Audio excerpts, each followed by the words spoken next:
Bonjour!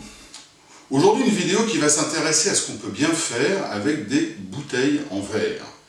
La première des choses, c'est de les amener à la déchetterie pour qu'elles soient recyclées. La deuxième chose, c'est qu'on peut parfaitement aussi envisager une réutilisation.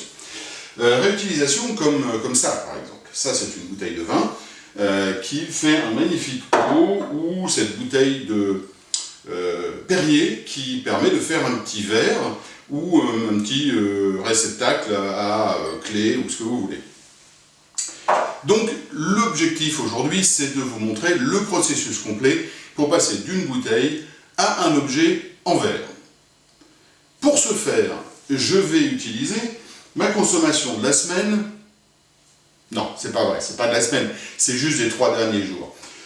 Avec des bouteilles de toutes sortes, des bouteilles de vin très simples, des bouteilles dites champenoises pour du champagne ou du cidre, et puis des bouteilles avec un look un peu plus sympa, qui permettront de faire des objets différents.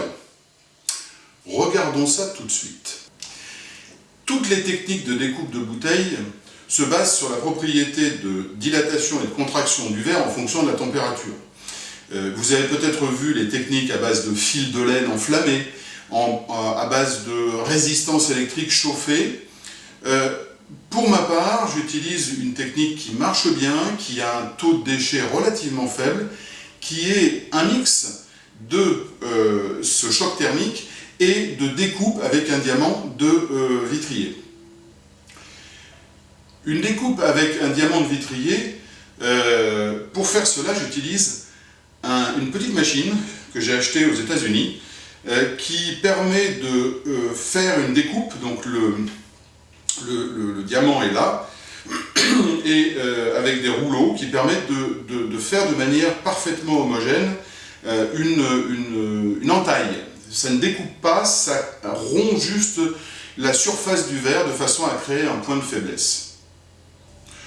Une fois que vous aurez créé ce point de faiblesse, cette entaille, on va la chauffer assez fort, et puis ensuite la plonger extrêmement rapidement dans une bassine d'eau très froide avec des glaçons, de façon à créer les tensions et casser le verre de façon extrêmement nette. Ce seront les 3 étapes.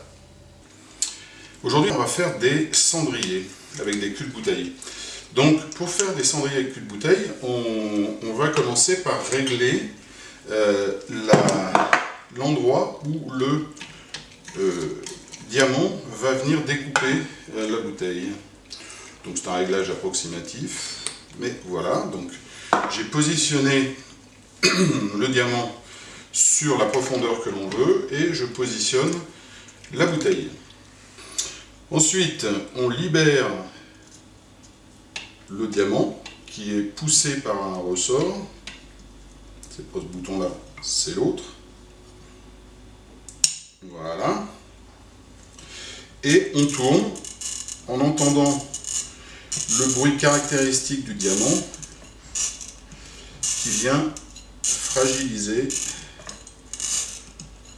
le verre.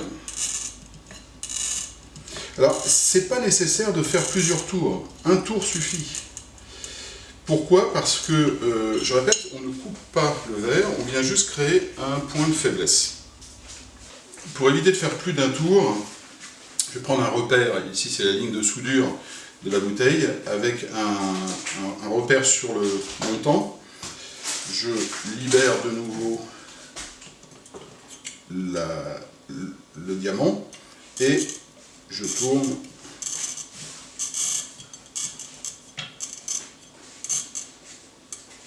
Voilà.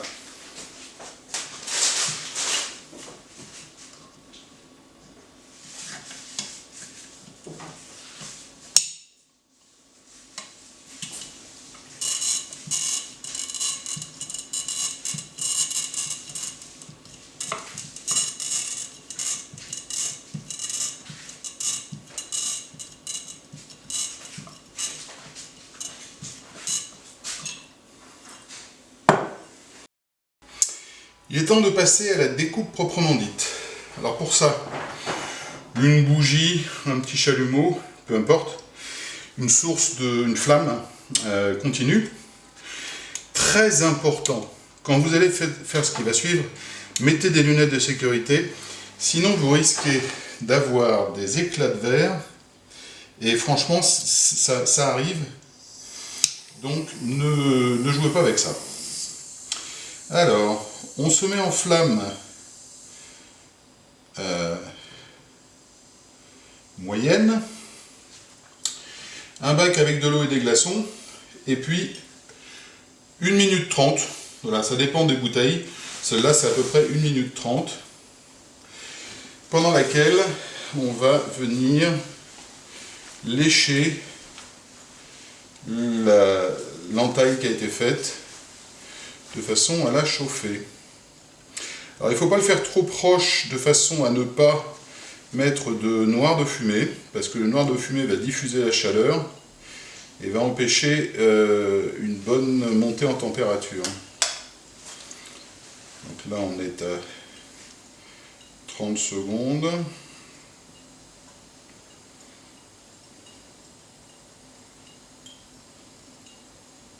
Normalement on doit entendre un petit bruit à un moment donné, le verre qui travaille, mais bon, pas toujours.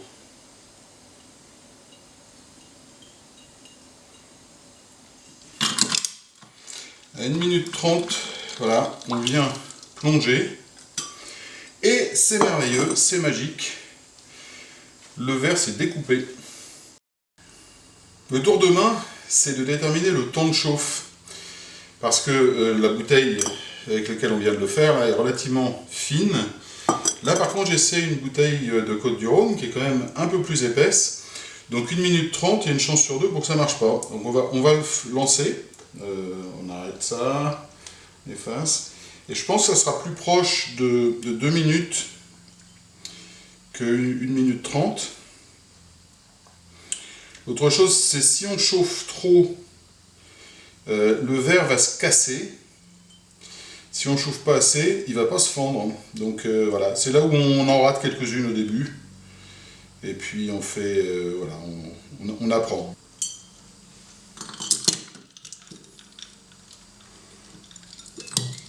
Voilà, c'était 2 minutes. Donc le verre est plus épais, mais ça coupe de la même manière. 12 découpes plus tard, voilà 12 cendriers. Si vous comptez bien, 12 plus 1 que je vous ai montré au début, c'est 13. Mais bon, une des découpes s'est pas très bien passée. Est-ce que c'est un défaut du verre? Est-ce que j'ai trop chauffé?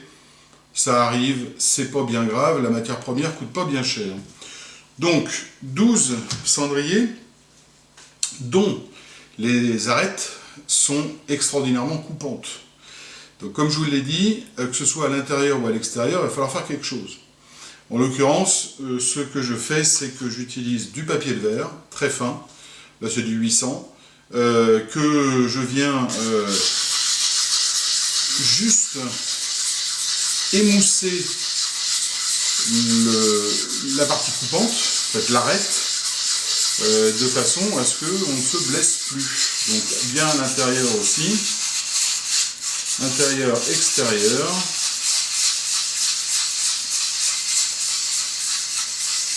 Voilà, on ne se coupe plus. Donc on va faire ça pour les 12 et puis les cendriers seront terminés. Savoir qu'à chaque fois on récupère un bout de bouteille. Donc, que faire avec ces bouts de bouteille? Je laisse votre imagination libre.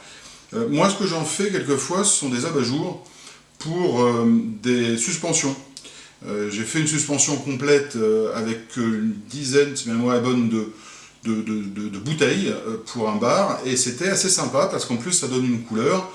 Si vous trouvez des bouteilles de couleurs différentes, vous pouvez donner des ambiances différentes. Vous pouvez également faire avec un autre cul de bouteille, faire un support comme ça, enfin vous faites ce que vous voulez. Sinon, vous le portez à la déchetterie en espérant que ça sera effectivement recyclé. Concernant les arêtes, je vous ai fait des photos agrandies à peu près 100 fois des arêtes. Alors là, vous avez l'arête nue, telle qu'elle est après la découpe. Donc on voit que c'est bien net. Et sur la photo suivante, vous voyez la même arête, mais après polissage avec le papier de verre. Donc vous voyez que ça n'a pas attaqué plus que ça. Par contre, l'arête est émoussée et donc ne va plus vous couper. C'est le but. Voilà, vous savez maintenant couper des bouteilles pour faire toutes sortes d'objets plutôt que d'amener les bouteilles à la déchetterie. Ça marche aussi avec les bocaux, ça marche aussi avec plein de choses en verre. Principal, il faut que ce soit cylindrique, sinon ça pose des problèmes avec cette technique. Si cette vidéo vous a intéressé, vous a plu, vous avez appris des trucs, eh ben, n'hésitez pas, likez-la, ça me fera plaisir. Et puis si vous voulez voir d'autres vidéos sur des délires de bricoleurs du dimanche, de récupérateurs, de réparateurs et autres, abonnez-vous. À très bientôt.